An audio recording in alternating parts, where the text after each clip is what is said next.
My name is Rebecca Mefford, and my husband and I moved as workers to Central Asia about almost 15 years ago.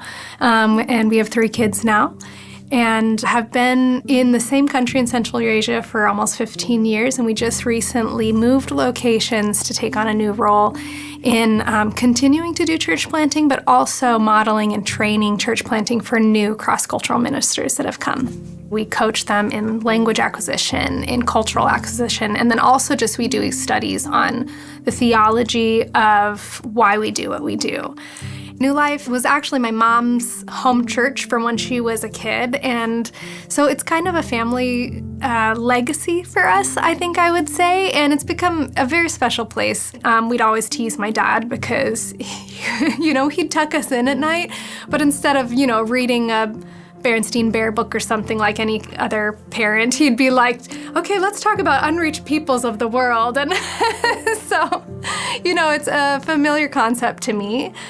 Sometimes God does really put a very specific call on someone's life, but sometimes he just says, if you're available, come with me for the adventure. And that was me. I knew that if I was going to do this, I'd want to go to places where people have the least access to hear the gospel.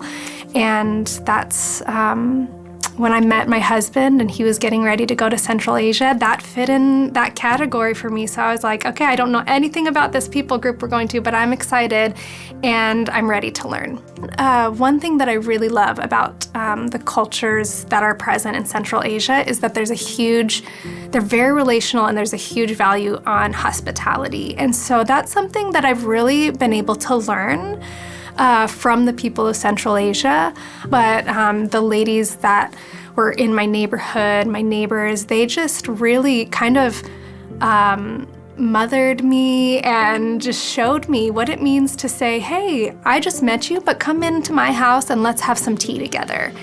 And showed me how it's really more important to be present with the person that you're with in that moment than to get your agenda done.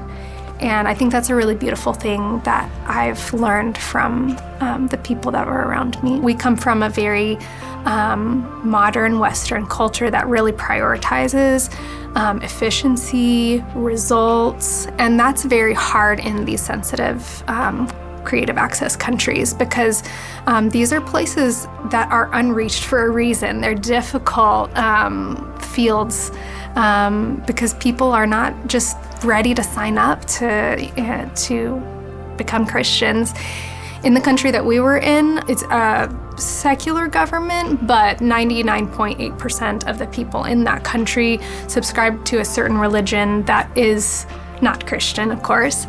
Because of that, it made it difficult to get a visa or a long-term residency there. So we've had to do other things like work bivocationally, doing English teaching or starting businesses, or just thinking of other creative ways. In our second term especially, we moved to a province in the country that we were living in that didn't have any cross-cultural ministers from any organization. We were literally it. Our kids were the only Christian kids that lived in that entire province.